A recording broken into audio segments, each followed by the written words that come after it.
6월 10일 법률방송 로투데이 시작하겠습니다. 첫 소식입니다. 오늘 국회에선 공수처 설치 법안과 검경 수사권 조정안 등 사법개혁 법안 패스트트랙 지정 이후 첫 사개특위 전체회의가 열렸습니다. 일단 회의는 자유한국당과 바른미래당이 사개특위를 보이콧하면서 반쪽짜리로 끝났는데, 그런 가운데서도 바른미래당 소속 사개특위 위원들의 사보임이 이루어져 앞으로 바른미래당의 행보가 주목됩니다. 현장을 장한지 기자가 취재했습니다. 오늘 오전 열린 국회 사개특위 전체회의에선 여당인 더불어민주당 소속 의원들과 민주평화당 박지원 의원만 참석했습니다. 자유한국당과 바른미래당 의원들은 합의된 의사 일정이 아니라는 이유로 오늘 사개특위 전체회의에 불참했습니다.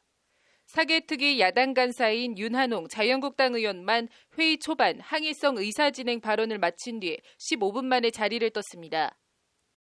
사실은 이 특위에서의 의사 일정은 전부 합의해서 처리하기로 그렇게 구두로 합의한 바가 있었습니다. 그런데 이런 이제 구두 합의 사항이 서면으로 남아 있지 않다고 해서 한국당과 미래당의 불참에도 아랑곳 않고 더불어민주당 이상민 사개특위 위원장은 예정대로 회의를 진행하겠다는 뜻을 밝혔습니다. 소수파가 붙잡고 논의가 안 되고 있는 걸 어쨌든 다수의 지혜를 집단 지성을 모아봐서 결론을 내자는 거 아닙니까? 이에 사개특위는 정보경찰 분리를 골자로 하는 국가정보청 설치에 관한 법률안 등 검경 수사권 조정 관련 4건의 법안을 상정했습니다.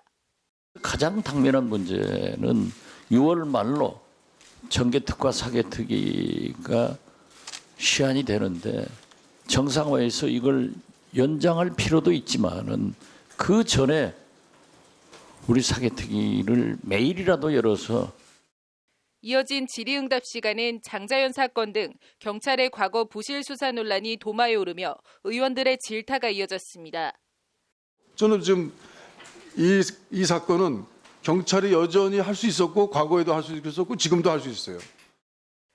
지금 상태로 수사권 조정해줘도 경찰이 제대로 할 수 있겠냐는 경찰로서는 뼈아픈 지적도 나왔습니다. 검경 수사권 조정의 대전제는 검찰이 하지 못하는 것을 경찰에게 줬을 때 할 수 있다라는 믿음이 있어야지 되는 거예요. 안 그렇습니까? 이에 민감용 경찰청장은 경찰 수사가 국민 기대와 요구에 미치지 못한 점을 매우 안타깝게 생각한다고 몸을 납작 엎드리면서도 수사권 조정 필요성을 역설하며 국회의 협조를 읍소했습니다. 어떻게 책임성을 높여야 되느냐, 경찰이 검사의 의존적을 타파를 해야 됩니다. 그러려면은 이제 수사 기소 분리가 돼야 되고 경찰이 먼저 책임지고 수사하는 체제가 갖춰진 후에 그 경찰 수사에 대해서 검사는 철저하게 검증을 하는 그런 체제로 차기 검찰총장 추천이 임박한 가운데 민주당 박범계 의원이 김학의 사건 검찰 재수사 발표를 언급하며 검찰총장 후보자 명단에 오른 김호수 법무부 차관을 상대로 앞으로 검찰을 어떻게 끌고 나갈 거냐는 질문을 해 눈길을 끌기도 했습니다. 그 당시 종사했던 경찰 고위직들이 수사에 진실을 밝힐 의무에 협조하지 않았다. 이 점에 대해서 우리 차관님 의견이 어떠세요? 차기 검찰총장 후보로 지금 거론되시는 분입니다. 앞으로 이 나라 검찰을 어떻게 끌고 가시는지. 현재 수사단으로서는 중간 수사 결과를 발표한 상황으로 알고 있고요. 또 미진한 부분에 대해서는 계속 보완 수사를 하는 부분이 있습니다. 한편 오늘 사개특위 회의에선 바른미래당 의원들이 불참한 가운데에서도 미래당 최이배, 임재훈 의원이 사임하고 권은희, 이태규 의원이 보임돼 이목을 끌었습니다. 자유한국당이 검경 수사권 조정 등 개혁 법안 패스트트랙 처리에 결사 반대하고 있는 가운데 캐스팅 보트를 쥐고 있는 바른미래당이 어떤 입장을 취할지 정치권과 법조계 이목이 집중되고 있습니다. 법률방송 장한지입니다. 상습적으로 제자들인 전공의들을 욕하고 폭력을 행사한 대학병원 성형외과 의사에 대한 징역형 집행유예 선고가 대법원에서 확정됐습니다. 오늘 앵커 브리핑은 의사 자격 얘기해보겠습니다. 국내 한 대학병원 성형외과 김모 교수라고 하는데요. 김 교수는 전공의들이 수술 보조나 회진 보고 같은 걸 제대로 못하면 전공의들의 뺨이나 머리, 가슴 등을 때리고 정강이를 발로 차는 이른바 조인트도 깠다고 합니다. 김 교수는 또 간호사나 환자가 보는 앞에서 큰 소리로 전공의들에게 신체 비하적 표현이 섞인 욕설을 하고 수술 중 주사기에 든 생리식염수를 전공의 얼굴에 뿌리는가 하면 주삿바늘까지 휘둘렀다고 합니다.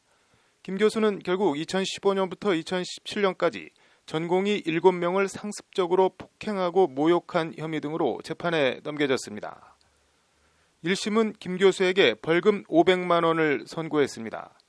폭행, 모욕이 대부분 수술 등 환자의 치료와 관련해 업무상 실수를 질책하는 과정에 발생한 점 등을 감안한 판결입니다.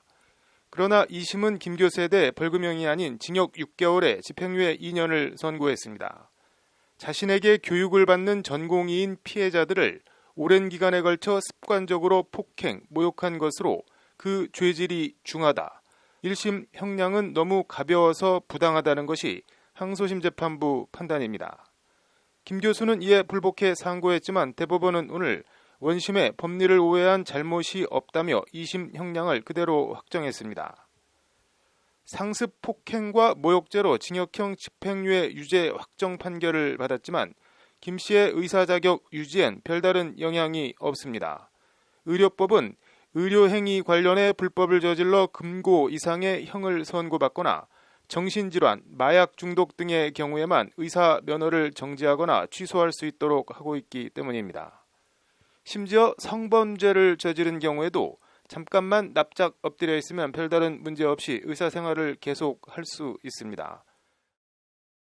금고 이상 확정 판결을 받았다고 무조건 의사 면허를 박탈해야 한다는 건 아니지만 성범죄 등 의사 자격을 유지하는 게 명백하게 문제가 있어 보이는 범죄를 저지른 경우엔 의사 자격을 제한할 수 있도록 법 개정이 이루어져야 하지 않나 싶습니다.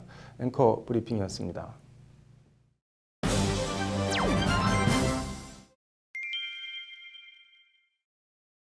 헌법재판소가 소상공인협회가 기업의 재산권 등을 침해당했다며 낸 최저임금 인상 헌법소원 사건에 대한 판단을 구하기 위한 공개 변론을 오는 13일 연다고 오늘 밝혔습니다. 고용노동부는 2017년 7월에 전년 대비 16.4% 인상된 7,530원을 2018년도 최저임금으로, 이어 2018년 7월엔 다시 10.9% 인상한 8,350원을 2019년도 최저임금으로 고시했습니다.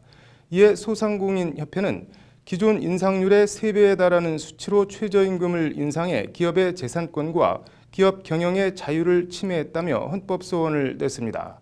고용노동부는 저소득층 소득 수준 향상을 위해 불가피한 측면이 있고 최저임금 인상에 따른 경영 부담을 완화하기 위한 소상공인에 대한 여러 지원책을 추진하고 있다는 입장입니다. 양측의 의견이 팽팽하게 맞서는 가운데 협회 측에선 이병태 카이스트 경영대 교수가, 노동부 쪽에선 김유선 한국노동사회연구소 이사장이 공개 변론에 참여합니다.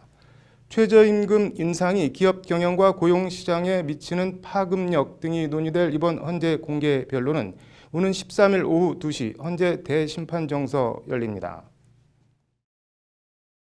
일베나 워마드 같은 혐오 사이트를 표현의 자유라는 이름으로 지금처럼 방치를 해도 되는 걸까요? 아니면 어떤 조치를 취해야 하는 걸까요? 관련해서 국회엔 혐오 사이트 폐쇄와 관련자 처벌을 골자로 하는 법안이 발의되어 있습니다. 법안을 대표 발의한 바른미래당 하태경 의원은 법안이 통과되면 1호 타겟은 워마드가 될 거라고 공언했습니다. 법률방송 잠자는 법안을 깨워라 신세아 기자가 법안 발의 배경과 내용 등을 전해드립니다. 여성 우월주의를 표방하는 남성 혐오 사이트 워마드입니다. 최근 이 워마드에선 전 남편을 살해하고 시신을 잔인하게 훼손한 혐의를 받는 고유정을 지구 정화에 기여하신 제주도 전사라는 식으로 옹호하는 글들이 올라와 큰 논란이 됐습니다. 잔혹한 살인 용의자마저 찬양하는 이런 극단적 남성 혐오는 비단 어제 오늘의 일이 아닙니다. 문재인 대통령의 신체 훼손 게시물을 올리는가 하면 최영암 입항식에서 불의의 사고로 사망한 고 최종근 하사를 입에 담을 수 없는 말로 조롱, 비하하는 등 하루가 멀다 하고 상상을 초월하는 혐오 표현들로 물의를 일으키고 있습니다. 비단 워마드만 그런 게 아니고 세월호 희생자들을 어묵에 비유하는 등 일베 같은 사이트도 혐오를 추종하긴 마찬가지입니다. 그러나 이런 혐오 사이트들을 폐쇄하거나 운영자가 혐오글 게시자들을 처벌하는 게 그동안 현실적으로 쉽진 않았습니다. 마땅히 적용할 법률이 따로 없기 때문입니다. 이에 바른미래당 하태경 의원은 지난달 29일 이런 혐오 사이트들을 폐쇄하고 관련자들을 처벌할 근거를 마련한 정보통신망법 일부 개정 법률안을 대표 발의했습니다.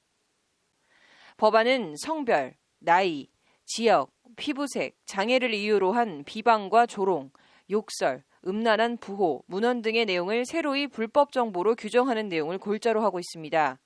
법안은 아울러 사회 규범이나 질서를 위협하는 반사회적 범죄를 조장 방조하는 내용의 정보도 불법 정보에 함께 포함시켰습니다. 그리고 이런 혐오를 표방하는 사이트나 혐오 표현이 전체 게시물의 20%를 넘을 경우 해당 사이트 이용을 해지하거나 접속을 차단하도록 했습니다. 특정 집단에 대한 조롱, 비하, 협박 이런 노골적인 내용들을 다수 가지고 있는 혐오 사이트를 규제해야 되고, 그 대표적인 혐오 사이트가 바로 워마드라는, 그래서 이 혐오 사이트 규제의 가장 1차적인 대상은 워마드가 될 것 같다.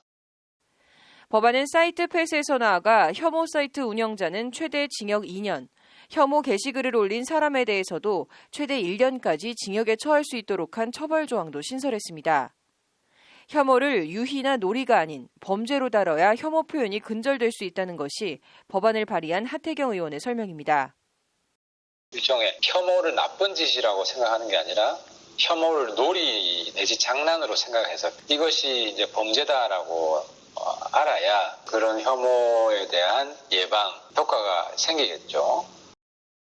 다만 법조계 일각에선 혐오를 추종한다는 이유만으로 사이트를 폐쇄하는 건 헌법상 표현의 자유를 침해할 수도 있어 입법 과정에 운용의 묘가 필요하다는 지적도 있습니다.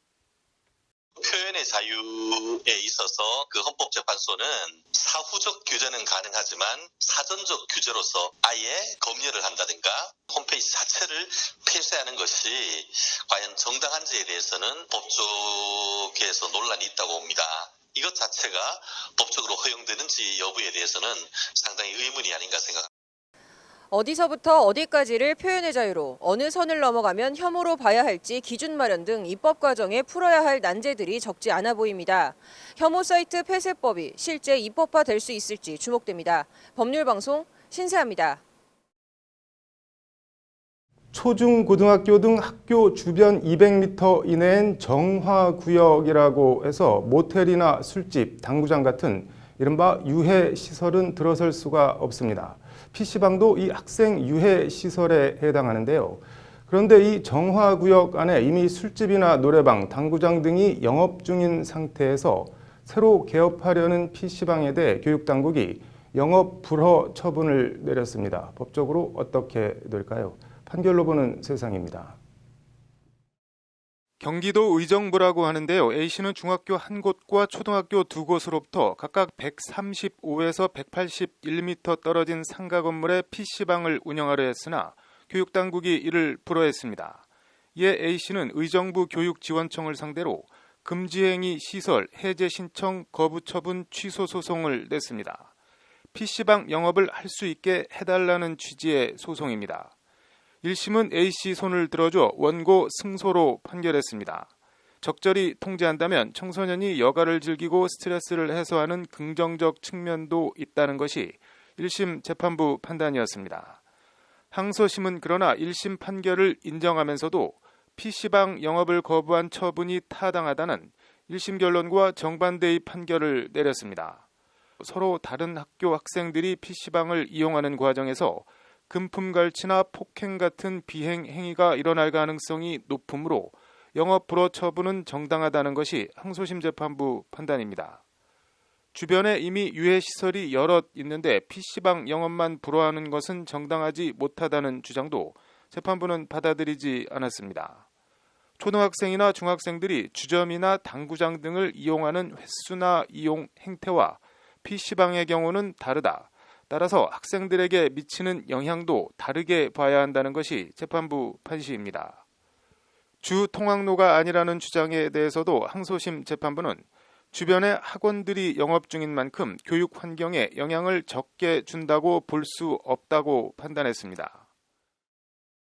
게임 중독을 정신질환 범주에 포함시키느냐 여부를 놓고 논란이 뜨겁습니다. 성인은 그렇다 하더라도 논의 과정을 지켜봐야겠지만 정신질환 분류 여부를 떠나 아동, 청소년의 경우는 게임 중독 예방과 치유 대책 마련이 꼭 필요한 것 같습니다. 판결로 보는 세상이었습니다. 이어서 법조계 소식 전해드리겠습니다. 오늘 열린 사법행정권 남용 가담 혐의 유해용 전 대법원 수석재판연구관 공판에서 지난해 9월 유 변호사와 사무실 직원들이 대법원에서 무단 반출한 기밀 문건들을 파기하는 CCTV 장면이 공개됐습니다. 검찰은 유 변호사가 증거를 인멸했다며 해당 CCTV를 공개했습니다. 고 장자연 사건의 증언자인 배우 윤지우 씨 후원자들 439명이 후원금 1천만 원과 정신적 피해에 대한 위자료 2천만 원 등 3천만 원을 지급하라는 소송을 냈습니다. 경찰청이 오늘부터 오는 10월까지 5개월 동안 이른바 몸캠 피싱과 메신저 피싱 등 민생 침해형 사이버 금융범죄에 대해 특별 단속을 벌인다고 밝혔습니다.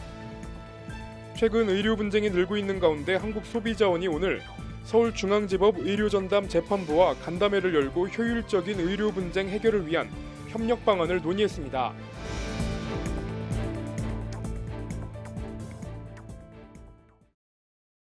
6월 10일 법률방송 로투데이 마치겠습니다. 시청해주셔서 감사합니다.